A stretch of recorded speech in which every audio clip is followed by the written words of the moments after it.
sila sa magandang lugar at isa pa ay aabutin kami ng Sabado.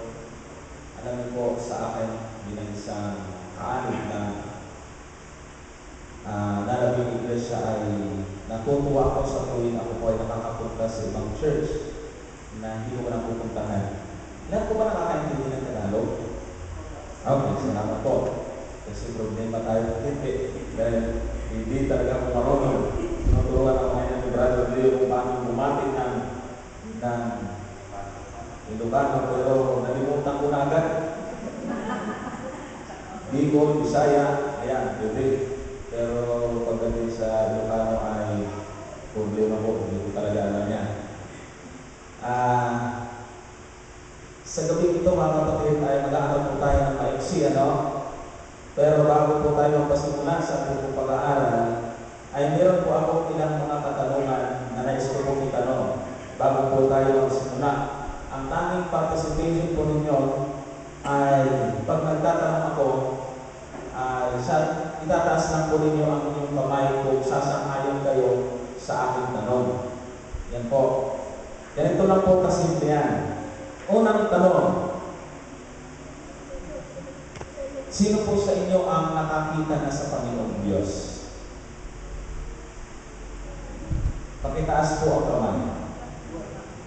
Sino po sa inyo ang nakakita na sa ating Panginoong Diyos? Wala? Okay, maliwanag po. Wala.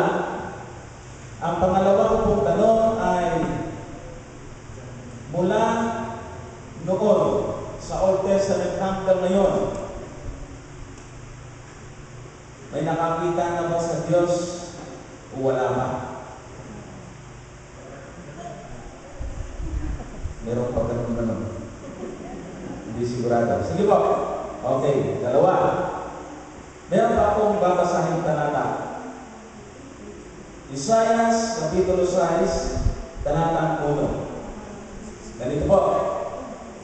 Noong taong mamatay si Hari Josias, ay nakita ko ang Panginoon nakaupo sa isang tronong matayo, mataas, at napuno ang templo ng kalinayan ng kanyang damit. Uulitin ko ang tanong. May nakakita na ba sa Diyos? Hindi. Taas ang kamay. Ha? Nawala na yung dalawa. Kung kailan ko nabasa na may nakakita na sa Diyos, sa kanawala. Uulitin ko ang tanong. May nakakita na ba sa Diyos? Nagdagdaga na. Ganyan po tayo. Talagang mag-gusto mong bago. Hindi natin narinig. Okay lang po yan.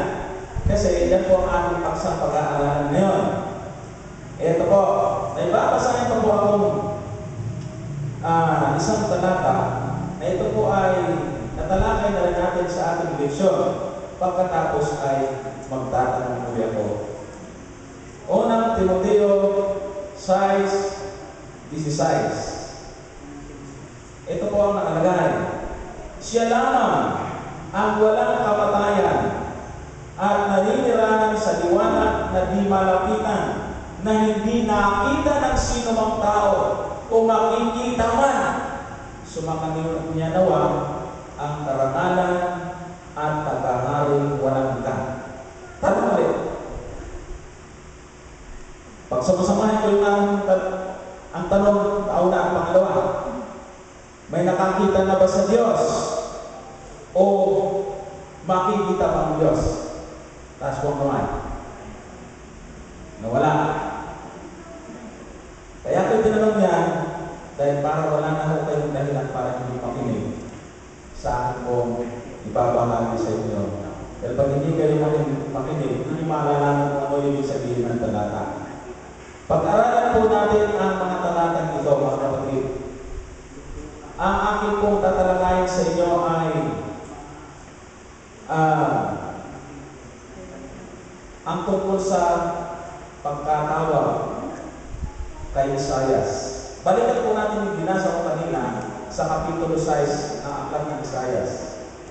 Isaias, Kapitulo 6, babasahin ko po ulit yung talatang 1. Noong taong namatay si Hari Josias, ay nakita ko ang Panginoon na nakaupo sa isang trono matayog at mataas, at napuno ang templo ng layunayan ng kanyang damit. Tayo may panalangin sandali. Panginoon, hiling po namin o Diyos na ang isang maiksil tanatang ito ay maghatid ng malaking mensahe sa buhay ni bawat sa atin sa oras na ito. Ito ang aming dalangin sa pangalan ng aming Panginoon Jesus. Amen. Ano mo ba ang ibig sabihin ng talata? Kung titignan po ninyo yung mga Biblia, makita po niyo yung titulo po dyan sa chapter 6 ng Isaiah. Ang nakalagay po, ang pagkatawag kay Isaias. Paano mo ba tinawagan ng Panginoon ang ating propetang Isaias? Dito po sa kapitulo ito ay nandyan po kung paano. Pababasa lang po natin na ang lingkod ng Diyos o ang propeta ng Diyos na si Isaias mismo ang nagsabi na meron siyang panahon kung saan yung panahon na yun nung mamatay ang haring Uzias ay meron po siyang hindi makalimutang karanasan. At yun po ay ang walang iba kundi yung karanasan kung saan nakita niya ang Panginoon na nakaupo sa trono. Pinag-aralan ko yung talatang ito, binasa ko po ang ating Bible commentary. Dahil hanggang ngayon ay pinagtatalunan. Nung nakaraang linggo sa aming programa sa radyo, ay merong tipster po kami na pinagtatawanan kami. Kasi ang aral namin ng Seventh Adventist ay merong Diyos na hindi nagpakita at merong Diyos na nakita. So dalawa niya ang Diyos, merong hindi nakita at merong Diyos na nagpakita. Kasi merong na naman nakita. Pagkatapos sa Timoteo, hindi naman nakita. Nung tingnan ko po ito sa Bible commentary, karamihan sa mga Bible commentary, kahit na yung mga evangelical, mga magagaling na mga writer, ay halos isa po ang kanilang tinutukoy. Yung talatang uno na to, merong pinabanggit po dyan ng templo. Di ba? May templo po na binabanggit dyan kung saan doon nakaupo sa trono, sa templo, ang Panginoon na nakita ni Isaias. Halos lahat ng Bible scholar ay magkakaisa na yung templo na tinutukoy dito ay hindi doon sa langit, kundi yung templo sa Jerusalem. Sa madaling salita, doon sa templo sa Jerusalem, doon nakita ni Isaias ang ating Panginoon. Pero, hindi po literal na nakita niya ng face-to-face ang ating Panginoon. Kundi meron po siyang nakita isang panitain, isang vision. Nakita niya ang kaluwalhatian ng Diyos na puno ang buong templo. Kaya nga sabi niya, pati yung laylayan ng kanyang damit ay napuno ang templo. Ang ibig kong sabihin ni Isaias ay nakakita siya ng vision at alam niya na yung vision niya doon sa templo sa Jerusalem, ang nasa likod niya ay walang iba kundi ang ating Panginoon. Ano po ang mensahe inihahatid po sa atin yan? Una, gusto kong idiin sa gabi ito, ating pag-aaral, ay ang dalawang bagay na mahalaga na binabanggit dito. Kung paano tinawag ng ating Panginoon si Isaias. Una, nakita ni Isaias ang Panginoon. Pagkatapos na nakita niya ang Panginoon, sa pamamagitan ng kaluwalhatian nito, ano po ang sumunod? Basahin po natin ang talatang 5. Nang magkatayo'y sinabi ko, kahabag-habag ako, ako'y napahamak, sapagkat ako'y lalaking may maruming labi, at ako'y naninirahan sa gitna ng bayan na may maruming labi, sapagkat nakita ng aking mga mata ang hari, ang Panginoon ng mga hukbo. Ano yung isang bagay pa dito? Pagkatapos nakita ni Isaias ang Panginoon, ano ang kanya nakita? Nakita niya ang kanyang sarili. Ano ang nakita niya sa kanyang sarili? Siya'y makasalanan, siya'y may maruming labing tao. Ang ganda pala na resulta kapag ma-experience natin mga kapatid na makita natin ang ating Panginoon. Ang ating sunod na makikita ay ang ating sarili. Dahil makikita natin ang Panginoon ay banal, tapos may tukupan ng natin ang ating sarili, tayo'y makasalanan. Sa panahon ng pagtawag ng ating Panginoong Diyos kay Isaias, ay nagpakita po siya sa pamitan ng kanyang kaluwalhatian. At nakita na ito ni Isaias, at ang sumunod nakita ni Isaias, siya ay isang taong makasalanan at walang ibang dapat siyang gawin, kundi kailangan niya ang Diyos na mag-aalis ng kanyang kasalanan. Ano daw ang sabi ni Isaias kung bakit sa isang taong may maruming langit? Ang sabi po niya dito sa talatang 5, at ako'y naninirahan sa gitna ng bayan na may maruming langit. Yun ang dahilan kung bakit si Isaias ay marumi din ang kanyang langit. Dahil napapalibutan siya at namumuhay siya doon sa mga tao na mayroong maruming mga labi. Na-influensyahan si Isaias, mga kapatid. Ako po ay nakaranas na mamuhay o magtrabaho doon sa Palawan. Ako po ay matagal na naging seaman. Nangingisda po ako. Namumuhay sa dagat. Hindi na ako nagkikita. Kaya ang tawag ko doon, seaman. Huwag na kayong makialam. May pagkataon na halos kalahating taon, hindi ako nakakaapak ng lupa. Doon lang kami sa bangka. Yung bangkang malaki, manghuhuli ng isda, hindi niya pupunta sa tabi. Doon kami kakabit sa malaking barko galing dito sa Manila. Doon kami kumukuha ng bigas, doon kami naliligo, doon kami kumukuha ng pagkain, at pagdating sa loob ng 6 na buwan, saka kami bababa sa lupa. Sabid na pasabihan maglaro ng basketball. Nagtatawagan kasi Brother Edward, pag kayo ay sanay ka doon sa dagat na palagi gaganyan ganyan, abay kahit ang lapit-lapit na nang hindi yung maizot ang bulan. Pero sige na ron lang, kasi sabid na, wala kang service, puro dagat. At doon sa aking karanasan na yun, bilang isang lingkod ng Diyos, ay hindi po ako nakaligtas doon sa mga bukang-bulig na aking kasama.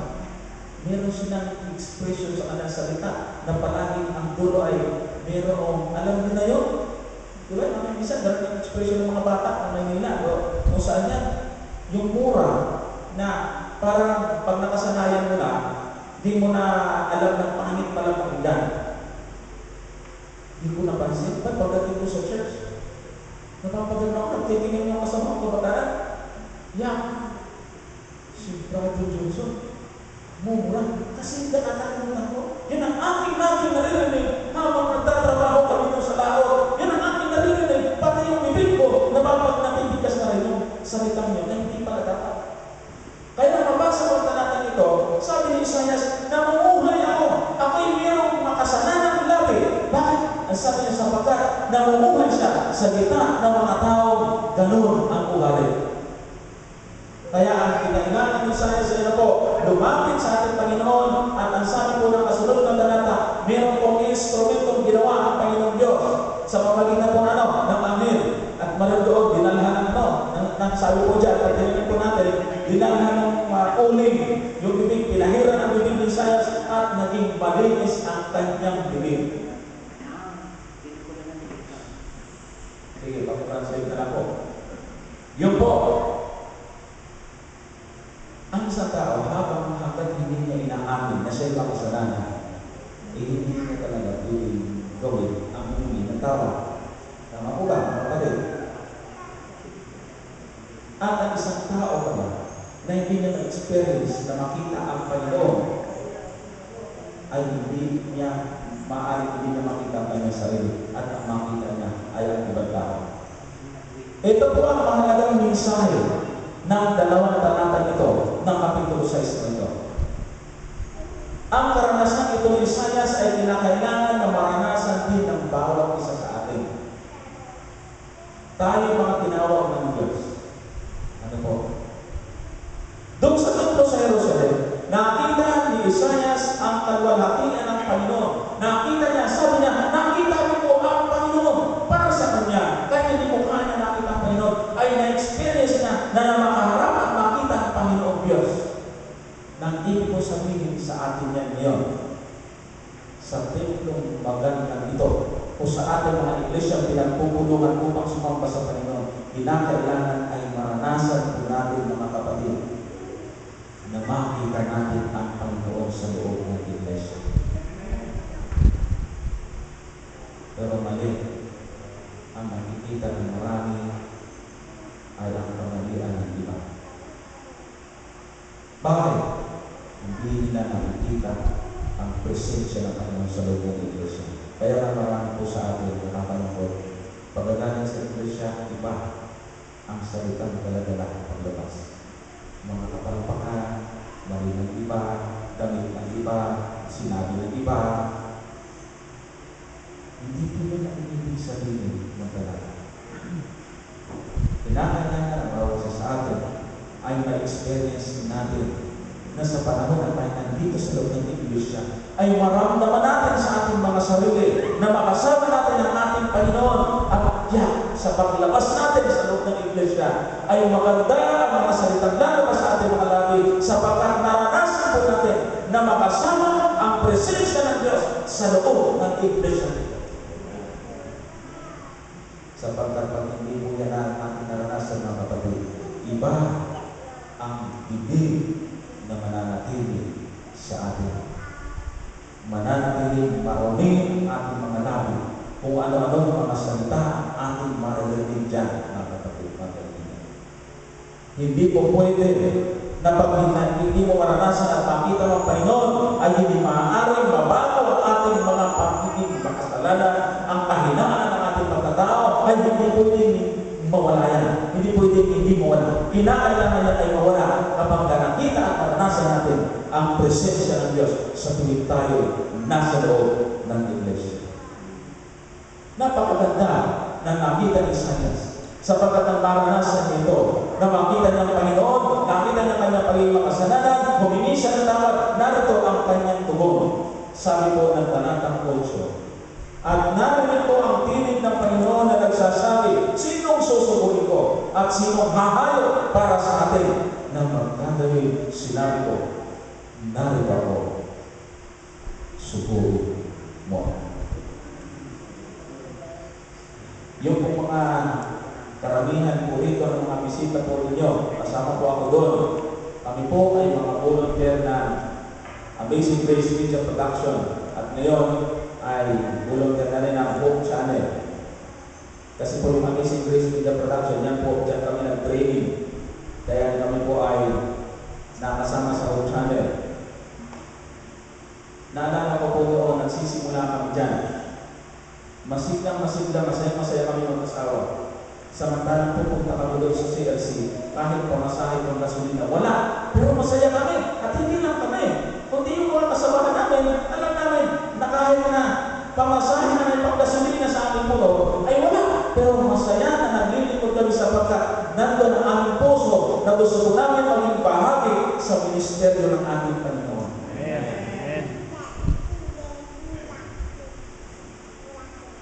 Ang sabi ni Isaias, narito, subukin mo ako. Sa aking mga kapwa mga volunteer, alam kong halos iisa ang aming nasa isip at puso. Hindi ang salapi, hindi ang pera, kundi ang aming kagustuhang pagmundo. Ngalang ay, hindi po nawawala ang mga pagsubok sa atin. Kaya kinakailangan po ay maging katulad tayo ni Isaias na pagkatapos niyang mabago ang kanyang pagiging makasalanan ay naging handa siya sa lahat ng bagay. Kilala po natin na si Isaias ay isang naging dakilang lingkod ng Diyos, isang kilalang propeta ng Diyos.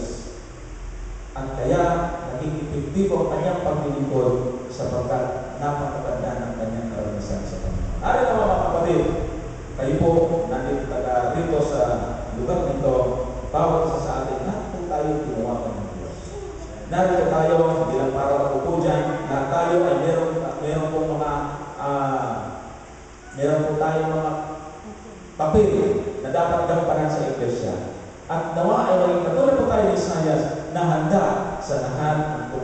din sa lahat ng mga gawain na nakaatang sa ating mga balikat at sa lahat ng programa at sa loob ng iglesia ay sana ay lahat po tayo magkaroon ng isang isipan ang magkaroon po ng pagmamalasakit sa gawain ng Panginoon. Magkaroon po ng pagnanais na maging kabahagi sa paggawa sa kanyang buduran. Hari naman ang karanasan ito ni Isaiah sa mga kapatid ay maranasan ng bawat isa sa atin. Kung hindi pa nararanasan, hindi po natin mga kapatid na sa loob ng iglesia, sa loob ng pagpupulong po natin, ay maranasan natin yung masaya tayo. Yung pagpagpagkan dito kayo, ay meron kayong na ibang nararamdaman na pagkakasama ng ating mga kapatid, ay meron tayong kakaibang nararamdaman na sa ating paglabas, ay dala-dala natin ang masayang karanasan sapagkat nakasama natin ang presensya ng ating Panginoon. Happy Sabbath at kadali-dali po sa inyo. Amen. Amen.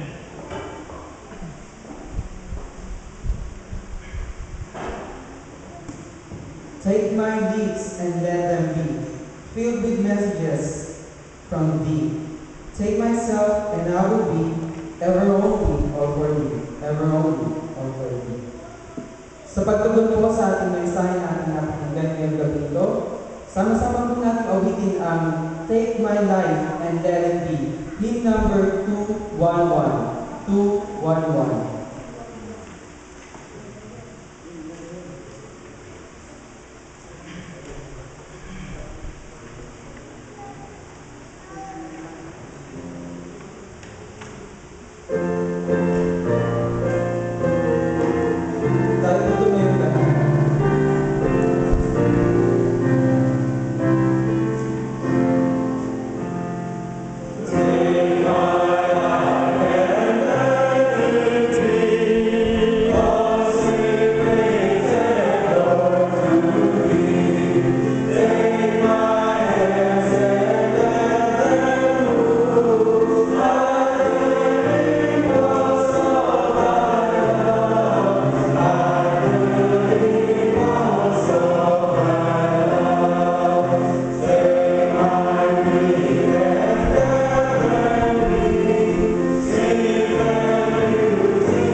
na sa panahon na makilala namin dakilan ng Diyos.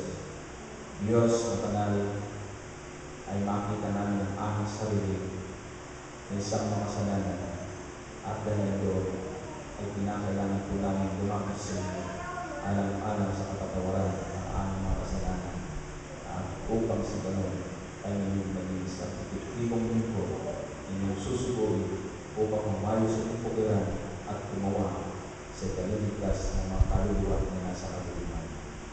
Sa aming kasamantalang pagbuhay-wala sa gabi ito, nakapagabigyan kami ng tahimik na pagpapay na sa pagmamdaman, tahimik na puso, maging hanggang aming sarili para sa magkakakulpak sa pagpapakabalan sa inyong banal na araw ng Sabat. Patawad po Ama sa pagkakasalat at kukulang at salamat ng marami sa pagtulong sa inyong mga pangalan ang lahat ng po aming nilib sa pangalan